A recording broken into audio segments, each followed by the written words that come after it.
Hey, what's going on, guys? What is happening, YouTube? Thank you for tuning into Rules for Rebels. And in today's video, we're going to be addressing the question, what is the actual percentage of Shopify stores that are successful? So this is a question that commonly comes up on sites like Quora and Reddit and other forums. A lot of people want to know, like, I'm hearing all this stuff about Shopify. I'm hearing, how amazing Shopify is. But like how many, what's the percentage or how many people are actually having success on Shopify? And kind of another reason I wanted to make this video, I've been seeing a lot of posts like this recently. And this one comes from the Reddit dropship forum. But this kid essentially goes on to say, like, I see all these people talking about how much success they have. I've wasted a lot of money. I haven't made any money. Like, is this a big elaborate scam, or are people actually making money?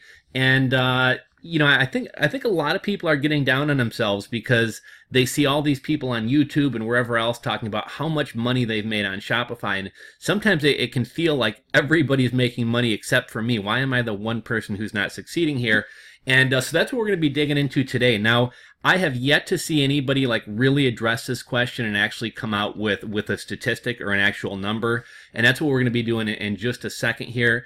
In terms of why it feels like everybody out there is successful, I basically kind of have three reasons. So the first reason is this: a lot more people are going to talk about or brag about their successes than are going to share their failures. There's kind of a bias in reporting. The same way that, typically people are more likely to leave a negative review than they are to leave a positive review. So you're generally speaking going to have more negative reviews a lot of times. Same thing with Shopify. People are going to be much more likely to brag about their success than they are going to be willing to share their failure. The second and third answer to this is Shopify, as well as individuals, have a vested interest in making Shopify seem easy and like this huge moneymaker. The more people who sign up for Shopify, the more $29 fee Shopify collects, the more fees they collect off people downloading apps and buying themes. For people who are actually making sales and processing sales, Shopify is getting a cut of their, merchant processing fees as well. So it's in Shopify's interest to make this seem as easy as as approachable as possible. And it's also in the interest of gurus, people selling courses, people who are Shopify affiliates, again, to make this seem as easy as possible. So people are only going to be sharing success stories. People are going to be trying to make it sound easy because, if someone were to tell you there's a 95% failure rate, less people would be likely to go into it. Less people are going to get Shopify affiliate commissions. Less people are going to sell courses. So without further ado, let's just jump right in here and look at the numbers. So I'll tell you guys right off the bat, this isn't like a purely scientific, 100% authentic study. There are some flaws in these numbers, but I've been a Shopify partner for probably since 2014, 2015, 2016. I don't remember exactly when I got started, but we'll say at the very least, I've been a Shopify affiliate for maybe 3 years, potentially as long as 5 years. I didn't really feel like digging into scrolling all the way back and seeing when I got my first commission or when I first signed up for this. But in my time as a Shopify affiliate, and this is the back end of the Shopify partner dashboard, so you can have development stores, which you can either create for yourself or which you can create for clients and pass along to them. You got managed stores where you can manage stores for clients. We got affiliate tools, but here are my referred stores. So in my time as a Shopify affiliate, I've, referred or been responsible for 1,139 signups. Now, I think the most active Shopify stores I've ever had under me at one time was maybe 63 stores or 68 stores. Right now, as you can see here, I have, of these 1,139 people who have signed up, 21 people currently have basic stores open. 2% of people have Shopify stores, which I'm guessing is the mid-tier store. And I have 2 people in trial right now. Now, for anyone who's a Shopify affiliate, you can actually scroll down. I don't want to, what the heck, let's just show it. Here's some of the stores. So this one's inactive. These 2 are in trial phase. These are inactive. This one's a basic Shopify store. A bunch of inactives, inactive, basic Shopify. But I can see all the stores that have signed up under me.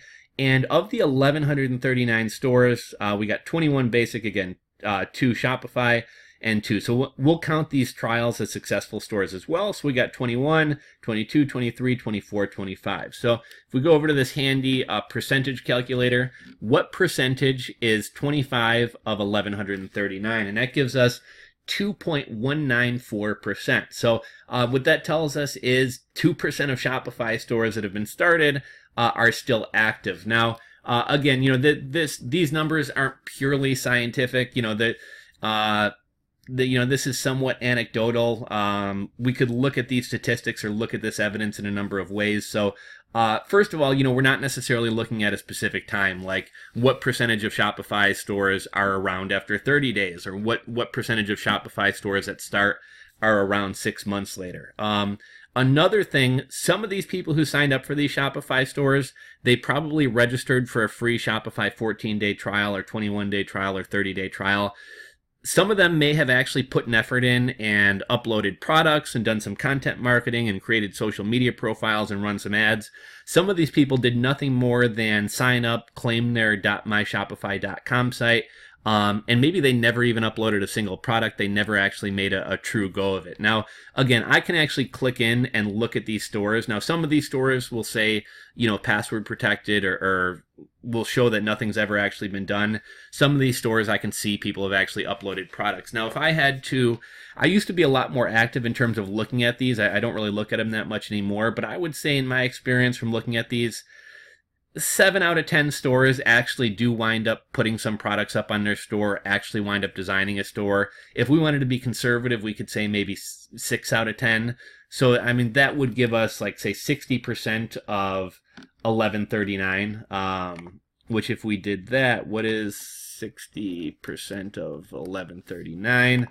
So that gives us 683.4. So if we were to change this to 683.4,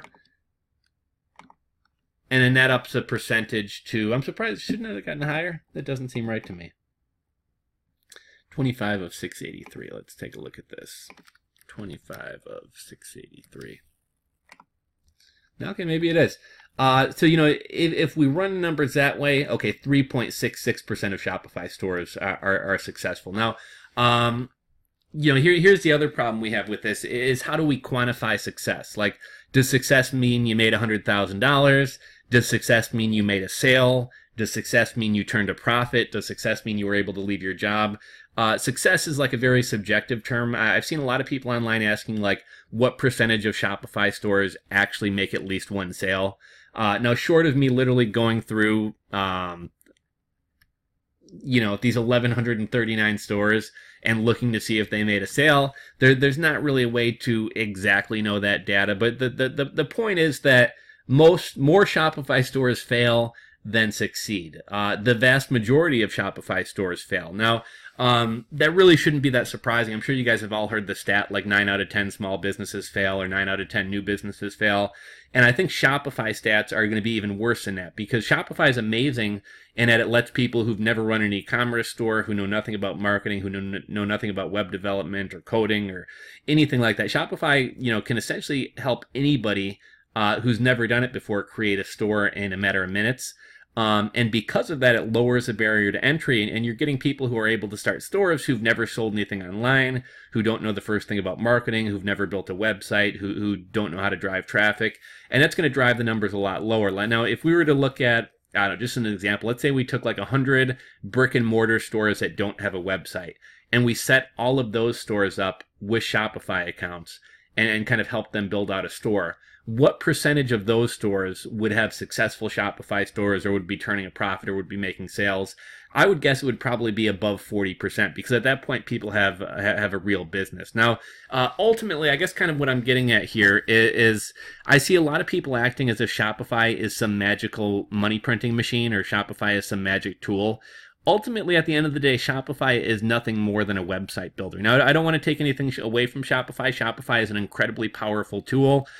There's a lot of people who have success and make money on Shopify who, if Shopify weren't around, they might not be able to build a WordPress WooCommerce site, or they may have never started an e-commerce to begin with. Shopify is awesome in that it lets pretty much anybody without any coding experience, web design experience, create a well-functioning, secure, streamlined, clean-looking store in a relatively short period of time.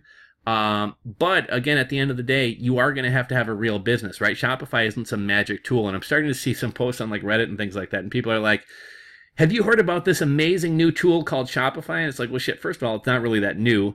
But people are like, you can quit your job, you know. And at the end of the day, Shopify is just a website builder. That's all it is. You are going to have a real business or a product that's actually in demand behind your store. You know, it's not just this magical money printing machine. But I'd be curious to hear what you guys have to think about these stats. Like, does this surprise you? Does this not surprise you? If any of you guys are also Shopify affiliates, if you want to share your numbers in terms of like how many inactive stores you have versus how many active stores you have, and break it down to a percentage, I'd love to hear this from other people. But this is a question that a lot of people ask about. But I mean, short of Shopify partners like myself and maybe some of you guys, the only other person who could really share this data with us is Shopify, and Shopify isn't sharing this data. You know, partially because, I mean, what reason do they have to share it? But also Shopify is in the business of forwarding this narrative that Shopify is easy and everybody can do it. And Shopify, don't get me wrong, Shopify puts out a ton of great resources to help beginners. But Shopify also kind of promotes this illusion that anybody can make money doing it.